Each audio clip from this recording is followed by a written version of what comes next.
제가 돈을 주제로 채널을 운영하면서 가장 많이 받는 질문이 있습니다. 돈 공부, 투자 공부, 어디서부터 시작을 하면 될지 모르겠어요 라는 질문을 정말 많이 주시는 것 같아요. 아예 생 기초부터 돈과 투자를 공부를 하려면 경제가 어떻게 돌아가고 그게 투자랑 어떻게 이어지는지를 이해하는 게 우선 과제인 것 같아요. 그래서 오늘은 진짜 처음으로 돈 공부를 하고 싶다, 제대로 하고 싶다 하는 분들이 하루빨리 읽으면 도움이 될 만한 경제 기본서적 4권을 한번 소개해 보겠습니다. 먼저 첫 번째입니다. 첫 번째 책은 1%를 읽는 힘입니다. 이 책을 추천드리는 이유는 일단 정말 쉽게 쓰였어요.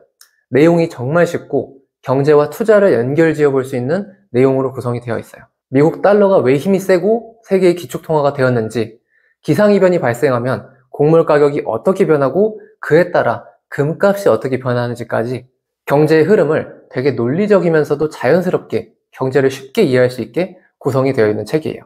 내용이 단순히 쉬운 게 아니라 흥미도 있더라고요. 예를 들면 이런 거예요. 우리가 길을 걷다 보면 높은 건물들은 대부분 대로변에 있잖아요. 작은 골목길에 대형 빌딩이 있는 경우는 거의 없는데 저는 단순히 작은 골목은 돈이 안 되니까 대로변에 큰 빌딩이 많은가 보다 정도로 생각을 했었어요. 그런데 건물을 지을 수 있는 높이가 그 땅이 접한 도로의 폭과 관련이 있다는 것을 이 책을 보고 처음 알았어요. 지역에 따라 다르겠지만 접하는 도로 폭의 1.5에서 3배 정도 높이까지 건물을 지을 수가 있더라고요.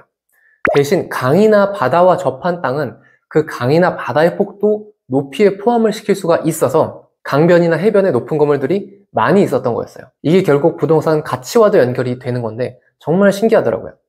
이 책을 쓰신 메르 작가님은 국내외 대기업에서 리스크 담당자로 근무를 하셨고 현재는 네이버 파워블로거로도 유명하신데 이분 블로그에도 매일매일 양질의 경제 관련 글들이 올라오고 있어요. 네이버에 메르 블로그라고 검색을 하셔서 찾아보셔도 좋을 것 같습니다. 경린이에게 추천하는 두 번째 책은 흔들리지 않는 투자를 위한 경제지표 9입니다.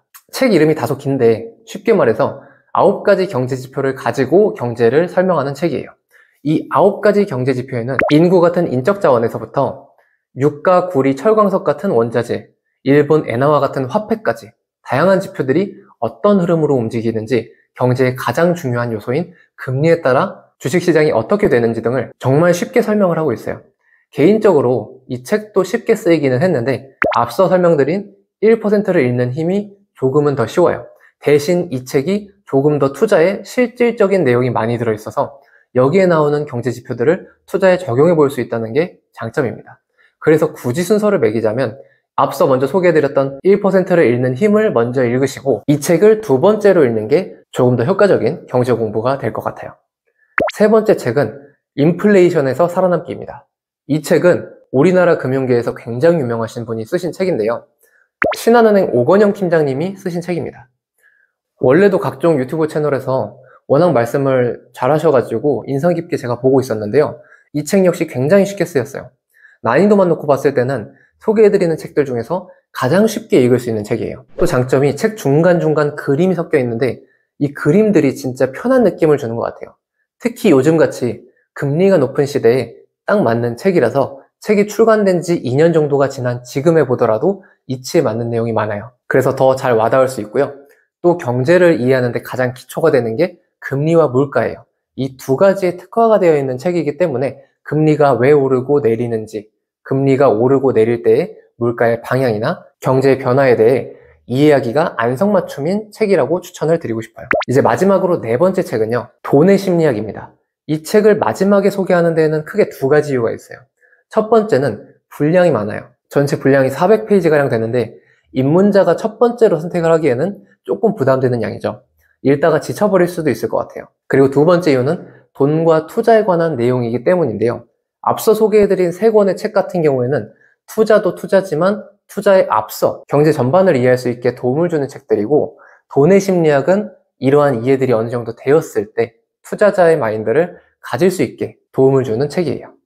워렌 버핏을 비롯해서 투자의 구루들이 어떻게 부를 축적해 왔는지 투자에 필요한 마인드셋 그리고 기본 원칙을 담은 책이라고 보시면 좋을 것 같습니다. 이 밖에도 많은 책들이 있는데요. 이 네 권의 책이 처음 공부를 시작하는 분들한테는 경제를 어떻게 읽을 수 있는지, 돈 공부를 어떻게 시작을 하면 좋을지에 대한 방향을 잡아줄 수 있는 좋은 책들이라고 생각을 해가지고 이렇게 추천을 하게 되었습니다. 오늘 이야기는 여기까지고요. 다음 시간에 또 뵙겠습니다. 감사합니다.